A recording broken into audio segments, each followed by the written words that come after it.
अंतरराष्ट्रीय युवा विद्वान, जैन दर्शन में यूनिवर्सिटी टॉप व गोल्ड मेडलिस्ट, जैन सिद्धांत एवं न्याय विषयों को सरलता से समझाने वाले, यूएसए, इंग्लैंड, ऑस्ट्रेलिया आदि अनेक देशों में जैन धर्म की महती प्रभावना करने वाले, पंडित टोडरमल पुरस्कार, युवा विद्वत रत्न आदि अनेक पुरस्कारों से सम्मानित मूर्धन्य विद्वान डॉक्टर संजीव कुमार गोधा जयपुर द्वारा जानिए धर्म का मर्म। इस कार्यक्रम के प्रायोजक हैं श्रीमती कंचन देवी धर्मपत्नी स्वर्गीय श्री कन्हैया लाल जी जैन, श्रीमती पुष्पा देवी धर्मपत्नी स्वर्गीय श्री विनोद जी जैन, श्रीमती उर्मिला देवी धर्मपत्नी स्वर्गीय श्री इंद्र प्रकाश जी जैन, पुनर्वास कॉलोनी सागवाड़ा, जिला डूंगरपुर, राजस्थान।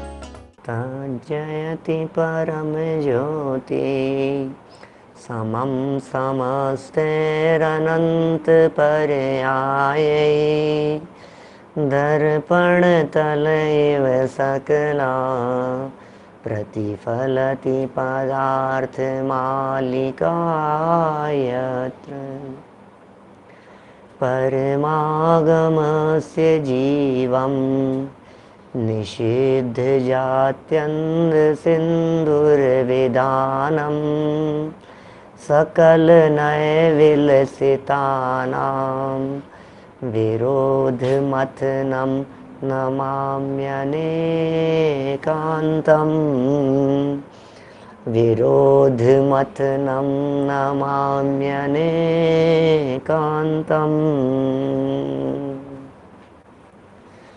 पुरुषार्थ सिद्धि उपाय नामक ये ग्रंथ है, अमृतचंद्र आचार्य द्वारा लिखित ये है रचना। लगभग 1000 वर्ष पहले श्रावकों के जीवन निर्माण के लिए इस ग्रंथ की रचना हुई। उत्कृष्ट श्रावकाचार ग्रंथ है, श्रावकों का आचरण बतलाने वाला ग्रंथ है। इस महान ग्रंथ में 5 अणुव्रतों की चर्चा कर लेने के उपरांत 3 गुण व्रतों की चर्चा हुई और 4 शिक्षा व्रतों के अंतर्गत प्रथम शिक्षा व्रत सामायिक, उसकी चर्चा हमने आपके बीच में प्रारंभ की है। यद्यपि पीछे सम्यक दर्शन और सम्यक ज्ञान की चर्चा भी विस्तार से की जा चुकी है, अष्ट मूल गुणों की चर्चा भी हो चुकी है। प्रत्येक गृहस्थ के जीवन में 5 उदंबर फलों का त्याग, मध्य मांस मधु का त्याग, इतना त्याग तो कंपलसरी होना ही चाहिए। इन 8 वस्तुओं के त्याग के साथ साथ 5 अणुव्रतों की भावना होनी चाहिए। पंचम गुण स्थान होता है तो जीव सहजी अणुव्रती हो जाता है। साथ में ही 3 गुणव्रत भी होते हैं जिसमें दिशाओं की भी मर्यादा ले ली जाती है। एक अनर्थ दंड व्रत जिसमें व्यर्थ के पापों से निवृत्ति ली जाती है। जब सब प्रकार से ये जीव निवृत्त हो जाता है तो फिर नंबर आता है सामायिक का। यद्यपि यह कोई क्रम नहीं है कि अनर्थ दंड के बाद सामायिक होगा, क्योंकि 12 ही व्रत क्रम से नहीं एक साथ ग्रहण किए जाते हैं। कल 148 नंबर श्लोक के आधार पर हमने सामायिक का थोड़ा बहुत स्वरूप देखा था। सामायिक कहते हैं समता भाव को, समता भाव का नाम सामायिक है। सहजता का नाम सामायिक है, सरलता का नाम सामायिक है, शांत परिणामों का नाम सामायिक है। परिणामों में शांति, परिणामों में सहजता, परिणामों में निर्विकार, परिणामों में विशुद्धि, बस समझ लीजिए वही सामायिक है। और जिन साधनों से, जिस प्रवृत्ति से, जिस आचरण से, जिस चिंतन से परिणामों में निर्मलता आती हो, उस चिंतन को भी सामायिक कहने में आता है। वह चिंतन व्यवहार से सामायिक है और वह समस्त चिंतन रुककर जब निर्विकल्प स्वरूप में मग्न हुआ जाता है तो सच में समय माने होता है आत्मा, समय माने है वस्तु। उस वस्तु के अवलंबन से जो परिणामों में विशुद्धि, निर्मलता, शुद्धता प्रकट हुई है कषाय के अभाव जन्य, वो निश्चय से सामायिक कहलाती है। देखिए कल यह 148 नंबर श्लोक पढ़ा था। श्लोक का अन्वयार्थ और श्लोक की टीका भी हमने यहाँ पढ़ ली थी। आज इसके भावार्थ से चर्चा को आगे बढ़ाते हैं। पेज नंबर है 165। काफ़ी चर्चा करनी है हमारे को, सामायिक की विधि के संदर्भ में भी चर्चा करेंगे, सामायिक कब करनी चाहिए, सामायिक किस प्रकार करनी चाहिए, ये भी बहुत महत्वपूर्ण प्रकरण हैं जिनकी चर्चा हम आपके बीच में करने वाले हैं। भावार्थ, सम अर्थात एक रूप और अयम अर्थात आत्मा के स्वरूप में गमन, वह समय हुआ। सम आए, सम क्या है, समानता। समय शब्द है ना, समय, समय शब्द की व्याख्या अमृत चंद्राचार्य देव ने ग्रंथ समय सार में प्रारंभ में ही टीका लिखते समय की है। समय शब्द का अर्थ सम माने है समानता, आए माने है गमन करना। तो जो गमन करे, और जो जो गमनार्थक होती हैं धातुएं वे परिणमन के अर्थ में भी प्रयोग की जाती है। तो समय शब्द का अर्थ जो परिणमन करे वो समय है। प्रत्येक वस्तु को, छयों द्रव्यों को समय कह करके पुकारा है। द्रव्य का नाम समय है, द्रव्य को समय कहते हैं। और समय के साथ में सार जोड़ दिया, माने 6 द्रव्य समय हैं, तो समय सार शुद्ध आत्मा है।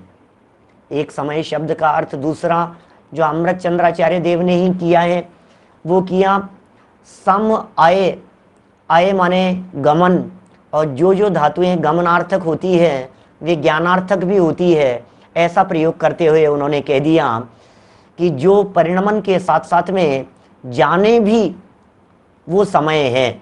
इस तरह से समय शब्द का अर्थ आत्मा किया जाता है। तो फिर समय सार क्या होगा, बोले समय माने आत्मा, और सार मतलब द्रव्य कर्म भाव कर्म और 9 कर्म से रहित शुद्ध आत्मा, वो शुद्ध आत्मा समय सार है। खैर यहाँ सामयिक शब्द में समय शब्द मुख्य है। समय का अर्थ टाइम भी होता है और समय माने आत्मा भी होता है। तो सामयिक में समय की भी मुख्यता होगी और सामयिक में आत्मा की भी मुख्यता होगी। जहाँ आत्मा भी हो और आत्मा में मग्न होने के लिए किए जाने वाले प्रयत्नों का एक निश्चित टाइम हमने नक्की कर लिया, इतने टाइम तक हम कोशिश करेंगे आत्म स्वरूप में मग्नता के लिए, उसे भी सामयिक कहने में आता है। समय से जुड़ा हुआ शब्द है सामयिक। समय, समय, समय किसका नाम, समय माने आत्मा, और सामयिक, और समय माने आत्मा, और समय मतलब टाइम।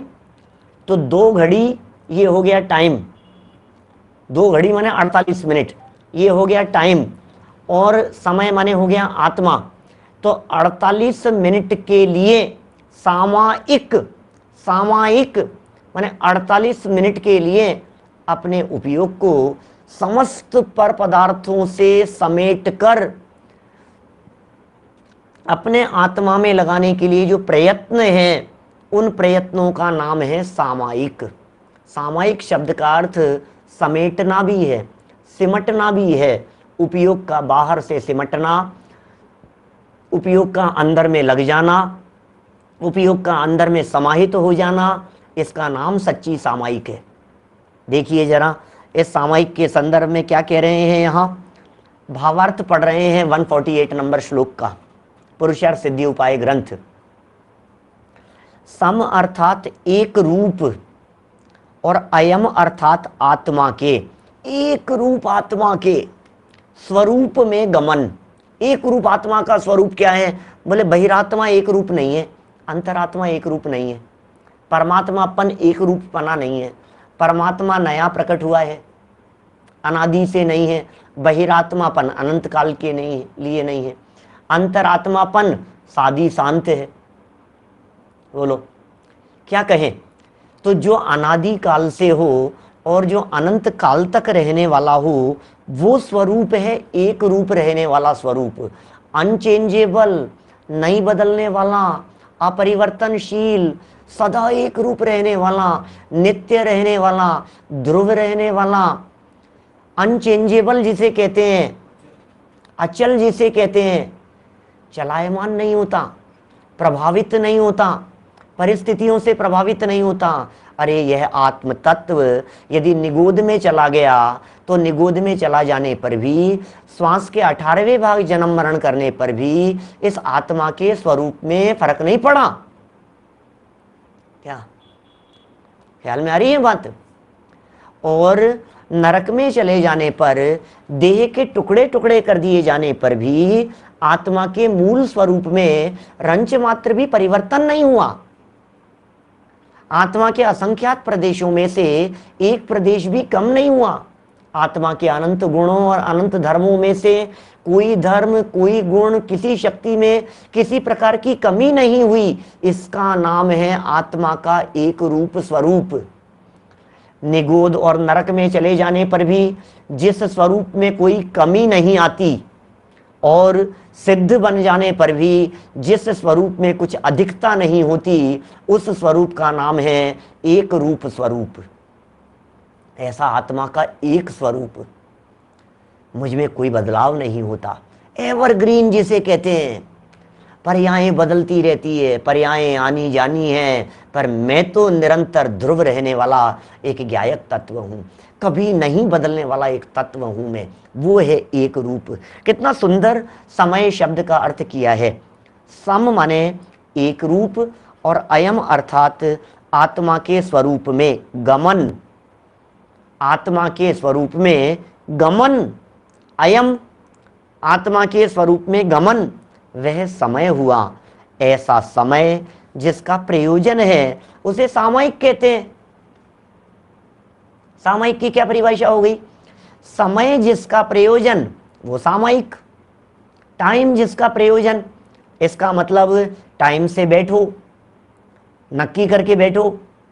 जब सामयिक के लिए बैठते हैं तो इस तरह की प्रतिज्ञा लेकर के बैठते हैं कि भैया कम से कम 2 घड़ी के लिए तो शरीर की परिस्थिति कैसी भी हो, लेकिन मैं उठूंगा नहीं। ऐसे की जाती है सामयिक। ऐसा नहीं सामयिक करते करते उठ गए, सामयिक करते करते बोलने लग गए, सामयिक करते करते इधर उधर देखने लग गए। क्या होती है सामयिक? सारे विकल्प त्याग कर दिए। सच में यदि कहा जाए तो मैं कह सकता हूं, निस्सही निस्सही निस्सही का यदि परमार्थ प्रयोग किया जाए तो वो सामयिक के काल में होता है। ये सामयिक का वो काल है जब काय चेष्टा नहीं होती है। सामयिक का वो काल है जब वचन व्यवहार नहीं होते हैं। सामयिक का वो काल है जिसमें मन में चंचलता नहीं होती है। वो है सामयिक। मन वचन काय की एक रूपता जहाँ होती है। मन वचन काय में जहाँ उथल पुथल नहीं होती है, शरीर से स्थिर हो गए हैं, वचन व्यवहार जहाँ मिट गया है, और मन में संकल्प विकल्प और चंचलता जहाँ रुक गई है, तब होती है सामयिक। देखो, बुद्धिपूर्वक शरीर से स्थिर हुआ जाता है, बुद्धिपूर्वक वचनों से मौन लिया जाता है, बुद्धिपूर्वक आंखें बंद की जाती है, बुद्धिपूर्वक बाहरी वातावरण और परिस्थितियां देख करके, निर्विघ्न काल देख करके प्रतिज्ञाबद्ध होकर के बैठा जाता है। समय, समय की बात कह रहा हूं मैं। समय होगा, समयबद्धता जहां होगी वहां सामयिक होगा। बैठ गए ध्यान लगा करके, हाथ पर हाथ रख करके, अपने लेफ्ट हैंड को नीचे रखें, राइट हैंड को उसके ऊपर रखें, अपने दोनों पैरों को समेट करके बैठें। इस तरह से सुखासन से बैठें जिसमें कमर दर्द नहीं हो। क्या इस तरह से नहीं, थोड़ी देर के अंदर ही आसन बदलने की जरूरत महसूस होने लग जाए, थोड़ी देर में ही करवट बदलना पड़े, पैर हिलाना पड़े, पैर ऊपर नीचे करना पड़े, कमर को आगे पीछे, बैठा नहीं जा रहा, ये नहीं होता है। इस तरह से बैठा जाता है भाई साहब, जिस बैठने में बहुत सरलता हो।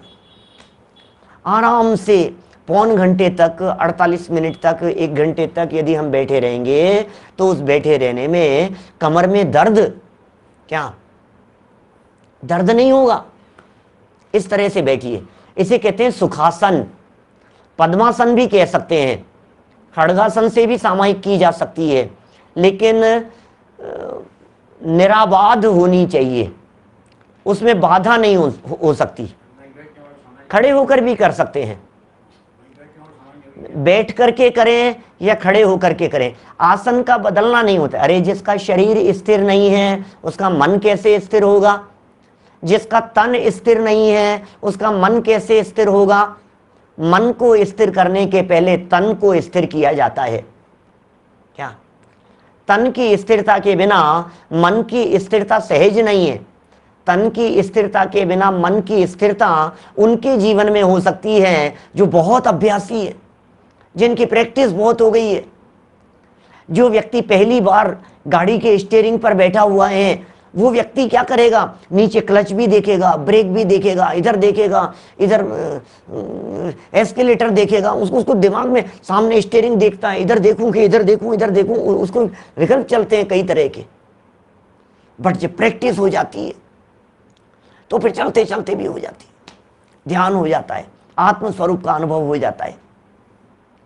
लेकिन यहां तो बात कर रहे हैं अभी चतुर्थ गुणस्थान से ऊपर पंचम गुणस्थान वाले की बात कर रहे हैं, सामायिक की बात कर रहे हैं। ध्यान लगा करके बैठिए, दृढ़ आसन चित्त लगा करके बैठिए। आप बैठना पड़ेगा, लेकिन मात्र आसन लगा करके बैठ जाने का नाम सामायिक नहीं है। क्या मन कहीं कहीं दौड़ रहा हो, इसका नाम सामायिक नहीं है। कबीरदास जी की माला फेरने के संदर्भ में पंक्तियां है ना, माला तो कर में फिरे जीभ फिरे मुख माही, और मनवा फिरे बाजार में यह तो सुमिरन नाही। क्या क्या कहा, माला तो कर में फिरे, कर मतलब हाथ, माला फिर रही है, कर हाथ में, माला तो कर में फिरे जीभ फिरे मुख माही, और मनवा फिरे बाजार में यह तो सुमिरन नाही। इसका नाम स्मरण नहीं है, तो फिर क्या होता है? वही कबीरदास जी कहते हैं, अन्यमति नॉन जैन भी क्या कह रहे हैं उसके संदर्भ में, माला माला चेतन सो कहे। क्या कह रही है माला? माला चेतन सो कहे, काहे फिरावे मोहे, और मनवा क्यों नहीं फेरता, मुक्ति मिलावे तोए। अपने मन को क्यों नहीं फेरता है, मुक्ति मिल जाएगी। इसलिए भैया सामायिक के काल में मन फेरा जाता है, सामायिक के काल में उपयोग फेरा जाता है, सामायिक के काल में अपनी परिणति को बाहर से हटा करके अंतर में जोड़ा जाता है। सामायिक निज से निज का मिलन है, अपने से अपना मिलन है। सामायिक अपने आप को जानने के लिए है, सामायिक अपने आप को पहचानने के लिए है, सामायिक अपने में समाने के लिए है। सामायिक में शांति है, सामायिक में सरलता है, सामायिक में सहजता है। सामायिक ध्यान के काल में होती है, सामायिक में गुणस्थान चढ़ा जाता है। सामायिक क्या होती है? सामायिक में समता भाव होता है, सामायिक में राग द्वेष नहीं होता है, सामायिक में कषायें नहीं होती है, सामायिक में क्लेश नहीं होते हैं, सामायिक में संकल्प विकल्प नहीं होते हैं, सामायिक में घर गृहस्थी की बातें याद नहीं आती है। सामायिक में चिंतन किया जाता है, वस्तु स्वरूप का चिंतन किया जाता है, 6 द्रव्यों का चिंतन किया जाता है, आत्मा परमात्मा का चिंतन किया जाता है। यह आत्मा परमात्मा कैसे बन सकती है, ये चिंतन किया जाता है। ये होती है सामायिक। किसका नाम है सामायिक? कैसे करें सामायिक? बोलो, ये सिखा रहे हैं यहां पर। सामायिक के संदर्भ में क्या कहा? समय जिसका प्रयोजन है उसे सामायिक कहते हैं। समय जिसका प्रयोजन है, किसका प्रयोजन है? समय, सामायिक का प्रयोजन है। सामायिक का उद्देश्य मात्र है समय, आत्मा उसका प्रयोजन है, आत्मोपलब्धि उसका प्रयोजन है। अरे मूल कलश में तो, मूल पंक्तियों में जो श्लोक हैं, उन श्लोक में तो कितनी गजब की बात कह दी थी। आत्म तत्व की प्राप्ति का मूल कारण यदि कोई है तो उसे सामायिक कहते हैं। इतनी सुंदर व्याख्या। मन रीझता है ऐसे शब्दों के ऊपर, संजो करके रखने जैसे शब्द दिखते हैं। मन करता है इन शब्दों को पी जाओ, मन करता है ऐसे शब्दों को आत्मसात कर लो, मन करता है ये शब्द, सामायिक शब्द दिमाग में आते ये शब्द गूंजने चाहिए। आत्म तत्व की प्राप्ति का मूल कारण है सामायिक, और ये बात हृदय में आते ही आत्मार्थी का हृदय उछलता है, आत्मार्थी के परिणाम उछलते हैं, उत्सुकता होती है, उल्लास आता है, प्रसन्नता होती है, चित्त खिल जाता है आत्मार्थी का, क्योंकि आत्म तत्व की प्राप्ति का अवसर आ गया है। सामायिक का काल, इसका मतलब क्या है? बोलो।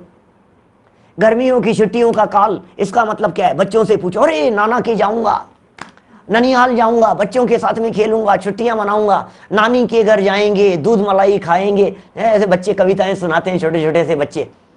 बोलो, ये जैसा उल्लास आता है ना छुट्टियों का समय आते ही, शीतकालीन अवकाश आ रहा है, दीपावली की छुट्टियां आ रही है, त्योहार का समय आ रहा है, जैसे मन प्रफुल्लित हो जाता है, ऐसे ही सामयिक का काल आते ही आत्मार्थी का मन प्रफुल्लित हो जाता है। ओहो, आत्मा से उपयोग का मिलन, उपयोग का आत्मा से मिलन का अवसर, वो सामयिक है।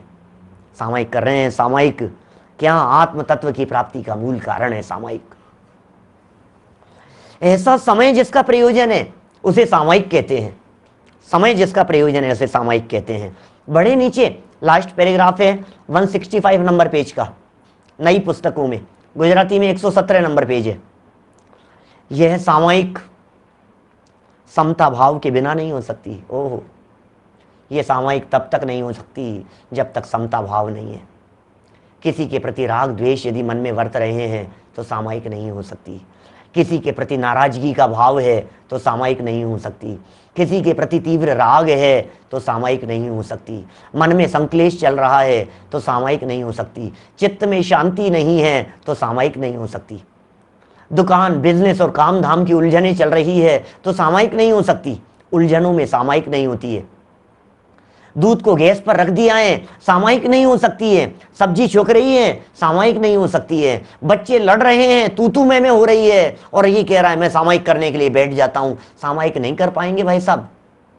क्या ये उपसर्ग के काल में भी जो सामयिक कर लेते हैं उन महामुनिराजों की दशा अलौकिक है। मुनिनाम अलौकिकी वृत्ति, मुनिराजों की अलौकिकी वृत्ति हुआ करती है, जो समता भाव के काल में, जो सामयिक के काल में, जो ध्यान के काल में अनेक प्रकार के उपसर्ग आने पर भी विचलित नहीं होते हैं। कितने ही उपसर्ग क्यों नहीं आ जावे, पत्थर बरस रहे हैं, ओले बरस रहे हैं, कानों में कीलें ठोक दी जा रही है, शालनी खा रही है, 3-3 दिन तक लोमड़ी खा रही है, बाघ खा रहा है, गले में मरा हुआ सर्प पड़ा हुआ है, माथे पर जलती हुई सिगड़ी पड़ी हुई है, सिगड़ी जल रही है सर के ऊपर, और फिर भी वे ध्यान अवस्था से विचलित नहीं हो रहे हैं। ये कैसी सामयिक में बैठे हुए हैं। उन मुनिराज की भूमिका बहुत उत्कृष्ट है। धन्य है वे मुनिराज, धन्य है वे वीतरागी संत, लेकिन हम गृहस्थों की सामयिक ऐसी नहीं हो सकती।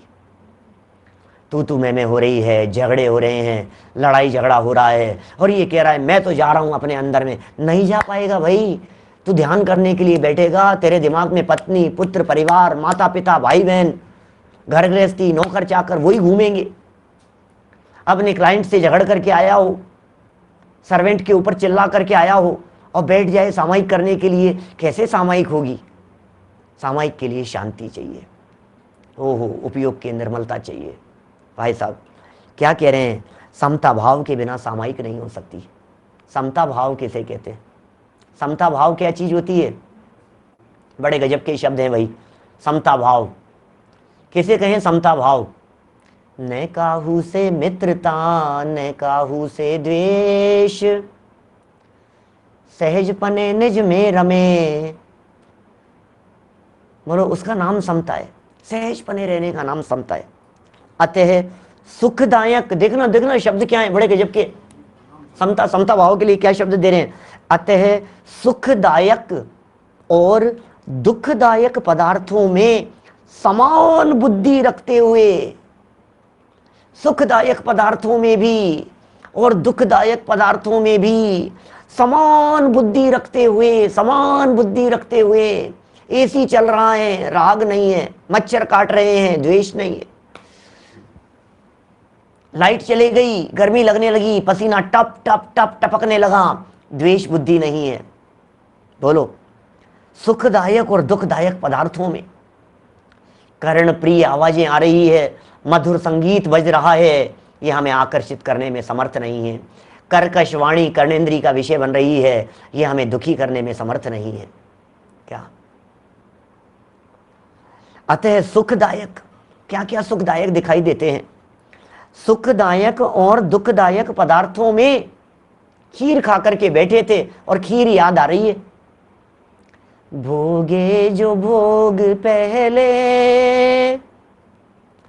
उनका न होवे सुमिरन।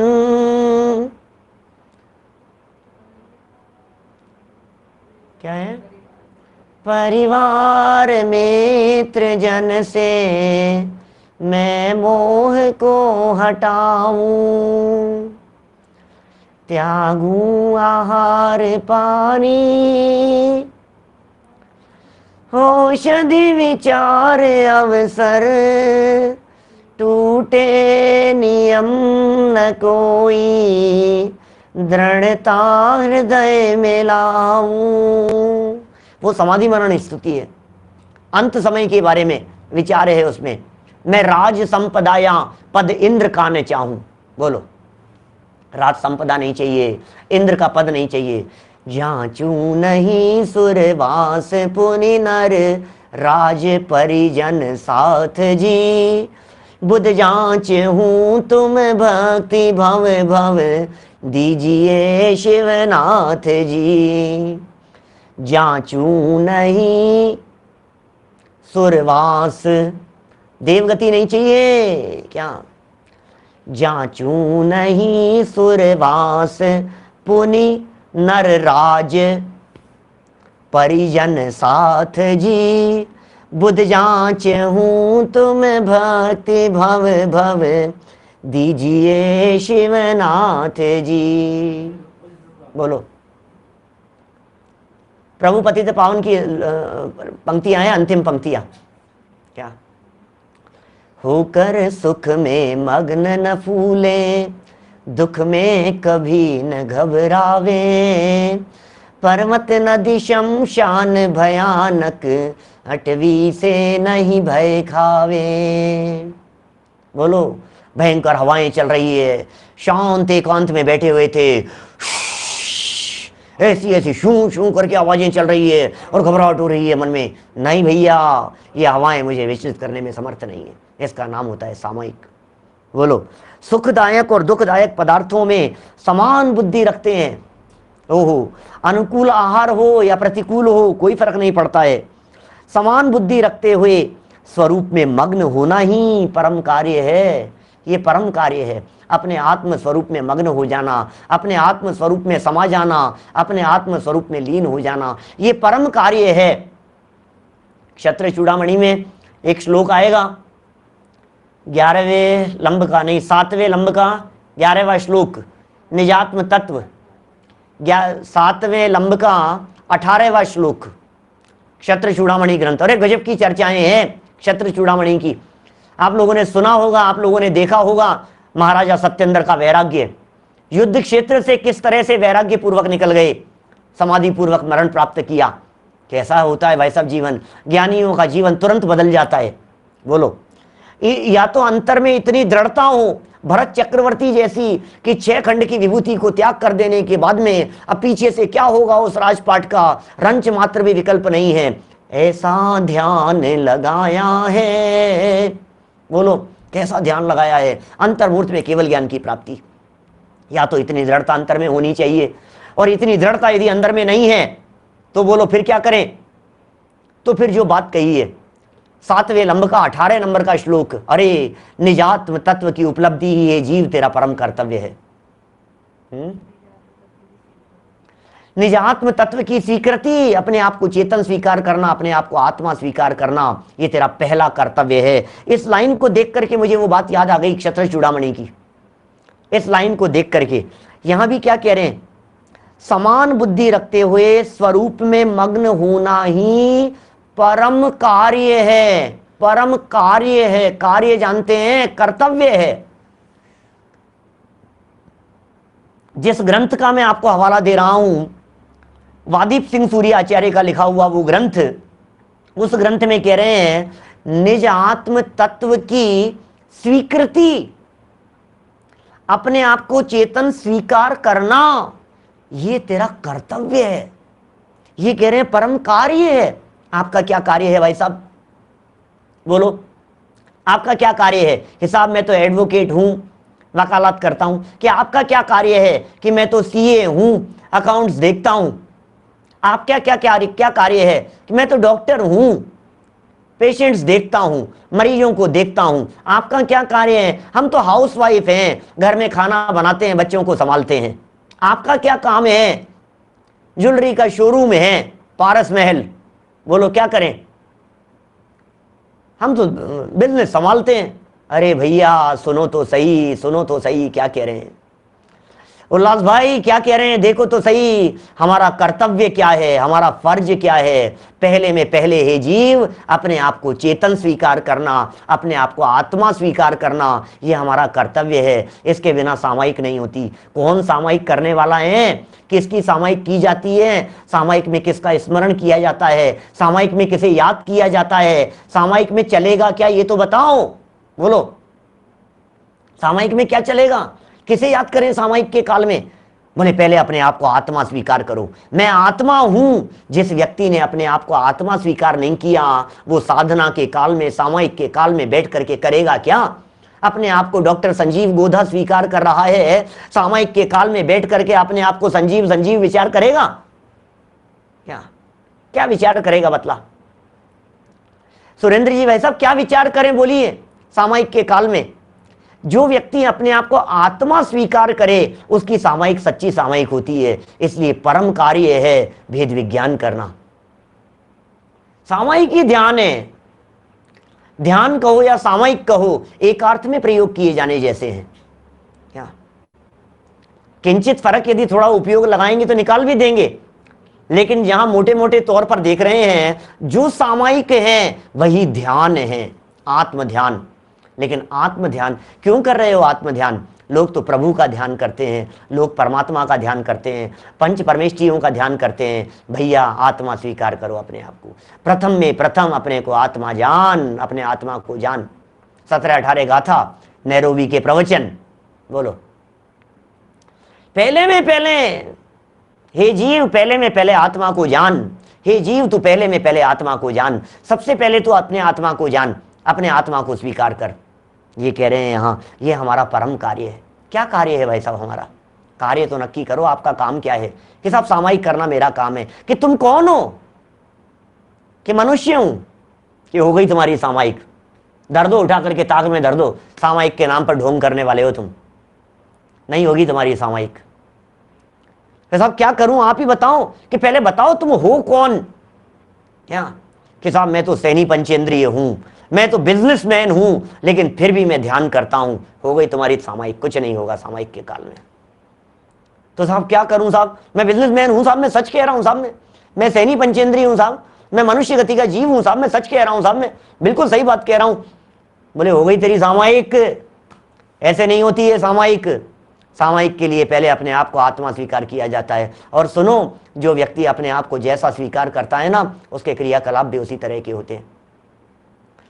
जो जीव अपने आप को जैसा स्वीकार करता है, जो जीव अपने आप को जैसा मानता है, जो जीव अपने आप के बारे में जैसी फीलिंग करता है, आप यदि बिजनेसमैन अपने आप को मानते हैं तो आपके सारी चिंतन बिजनेसमैन जैसा हो जाता है। आप यदि अपने आप को पुरुष मानते हैं तो आपके हर क्रियाकलाप के अंदर पौरुष झलकता है। आप यदि स्त्री मानते हैं अपने आप को तो सुबह उठते ही पहले किचन में चले जाते हैं चाय का प्याला गर्म करने के लिए, झाड़ू हाथ में आ जाती है साफ सफाई करने के लिए। आप मानते क्या है अपने आप को। आप यदि अपने आप को आत्मा मानते हैं तो शुरू होगा सामायिक का कार्य। सामायिक करने के पहले आत्मा की स्वीकृति होती है। इसीलिए जिस सामायिक की चर्चा यहाँ कर रहे हैं, ये पंचम गुणस्थानवर्तियों की सामायिक है, ये दूसरी प्रतिमाधारियों की सामायिक है, जिसमें सम्यक दर्शन पहले हो चुका है, जिसने अपने आप को चैतन्य स्वीकार किया है, जिसने अपने आप को त्रिकाली स्वीकार किया है, जिसने अपने आप को अनादि अनंत माना है, जिसने अपने आप को पर्याय से नहीं देखा है, जिसने पर्याय सहित होते हुए भी अपने आप को पर्याय से पार देखा है, संसारी होते हुए भी अपने आप को सिद्ध स्वरूप अनुभव किया है, उसकी चर्चा चल रही है यहाँ। परम कार्य है आत्मा स्वीकार करना, परम कार्य है। हमारे बहुत सारे नए साथी, जो लोग नए जुड़े हैं, उन्हें ऐसा लग रहा होगा यार ये क्या बातें करने लग गए पंडित जी। पहले तो अहिंसा की चर्चा करते थे, पहले तो जीवन यापन की चर्चा करते थे, पहले तो क्या बनाना, क्या खाना, क्या छोड़ना, ये चर्चा करते थे। आजकल थोड़ी सी क्या क्या गहराई में चले गए हो आप।